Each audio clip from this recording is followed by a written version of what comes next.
Okay, so I'm going to talk about Kepler's third law right now. And before we do, I'm going to kind of do a little comparison between um, circles and ellipses. Okay, this distance right here, we're going to call the semi-major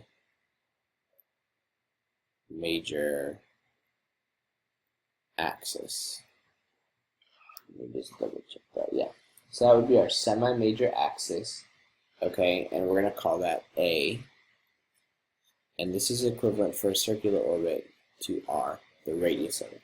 Okay, so we're going to use R, and whenever we use R, we're actually also speaking for the things that we're saying about the radius are true of the semi-major axis, or A, of an ellipse. Okay, and there's one part on this video where I cannot for the life of me explain it to you, and I'll tell you this in advance, if you can figure it out and explain it to me, and here's the catcher, in a way that I can understand, because you're going to have some trouble getting it through my thick skull. But if you can make it so that I can understand it, I'll give you some extra credit on this chapter's test. Okay? So maybe you could record like a video or something. Yeah, that'd be good. Okay, so anyway, we're going to talk Kepler's third law, and what it really is just kind of an understanding of circular motion and kind of putting all the things that we know together. Okay, so let's say that, and so it's easiest to start here assuming that we're traveling as a circle. Okay, so if there's a planet with a circular orbit, let's say it is the Sun, it is the Earth. Okay, well, if the Earth is orbiting in a circular orbit, then it experiences from the Sun a gravitational force. Okay, well, we know from Newton's laws that the force of gravity is G m1 m2 over r squared. Okay, and since it's a circle, what that means is, since that's the only force acting on it, it's going to have acceleration. And since it's in a circle, that acceleration is the centripetal acceleration, so we would replace A with v squared over r. Okay, so m times v squared over r would actually be equal to g, and we use big M, little m, big M for the object at the center, little m for the orbiting object, over r squared for the orbital radius. Okay, and so I'll say, all right, well, little m and little m cancel out, and so we get that v squared, and we'll multiply r over, is equal to g times m over r. So this is kind of our orbital velocity, and we'll leave it at that for now. Okay, or we can even solve for v. So v is equal to the square root of g times m over r. Okay, but we don't have to stop there. We also know from previous chapters about the period of orbit, okay, the amount of the total time it takes to complete one path around the circle. Okay, and t is equal to 2 pi times r divided by v. Okay, and so it's like this. The total distance it's traveling divided by the velocity will give you the time. Okay? It could also write it as v equals 2 pi r over t. In fact, this is another way of stating that same thing. Okay, and this is, we're going to use this right here, and we're going to substitute for v there. Okay, so the distance divided by time equal to the velocity.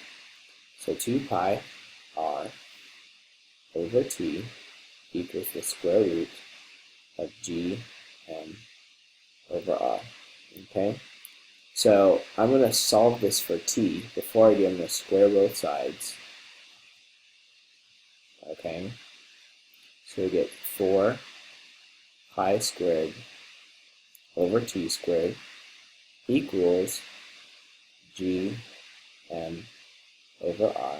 I put up the little r squared here. Okay, we'll multiply r up, we'll divide g, and we'll divide m over, and we'll multiply t squared over there. So we get 4 pi squared r cubed, we're doing one step at a time, multiply r up here, and t squared up there, equals t squared times g times m. So now we'll divide that over to this side, and get that t squared, or the period of the orbit squared, is equal to 4 pi squared over capital GM times r cubed. Okay, so this is Kepler's third law. And there's a couple parts of this that are really significant. Before I continue, this also applies to all orbits, circular or elliptical, and we can replace r with a. Now here's the part I don't understand. I don't understand why we can say that it has a centripetal force when it has an elliptical orbit. Okay? I don't know why we can use centripetal acceleration here. I've looked really hard. I can't figure it out. Let me know if you figured it out. Please come explain it to me. Okay, because literally in the book it just says that you can.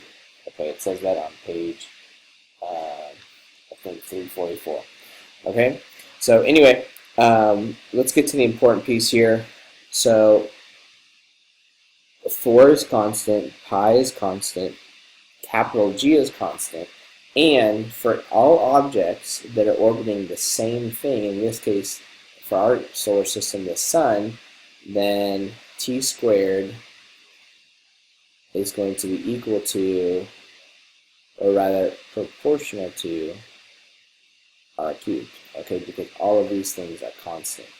Okay, which means that if you take any planet, the period of orbit for any planet divided by the radius of that orbit cubed, it would be equal to the period of any other planet divided by the radius of that planet's orbit cubed. Okay, so this here is another restatement of Kepler's third law. Here's one version, here's another version. Okay, and so basically what it kind of allows us to do is to figure out, based on what something's orbit is, or like the period of something's orbit, maybe how far away from the sun it is. Okay, or if you knew how far away from the sun something is, you could find the period of its orbit. Okay, this equation is also very useful for some of those reasons as well. In the video they mentioned using it to find mass and stuff like that. Okay, so here we have Kepler's third law.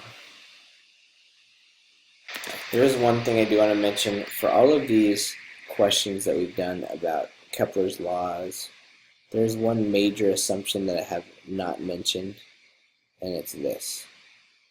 Okay? So for example, the Earth orbiting the sun. The Earth doesn't actually orbit the sun. The Earth and the sun orbit the center of mass of the Earth-Sun system. Now, because the sun is so much more massive than the Earth, it's going to be, let's say this is the sun's center of mass. The center of mass of the Earth-Sun system is going to be really close to the sun, to the point where, to the sun's center of mass, to the point where we can say the effect is almost negligible. Okay, but it isn't always, and the sun does feel some effect from the Earth's mass, okay, because that gravitational force is equal and opposite. And so when we talk about these orbits, we assume that this mass is much greater than that, but the truth is they're not orbiting, the planets aren't all orbiting the sun, they're orbiting the center of mass of the sun and that planet system, okay? And so the moon doesn't orbit the Earth, it orbits the center of mass of the moon-Earth system, okay, which is approximately the same place, pretty close, but it is not the same place, okay? We just kind of assume that they are.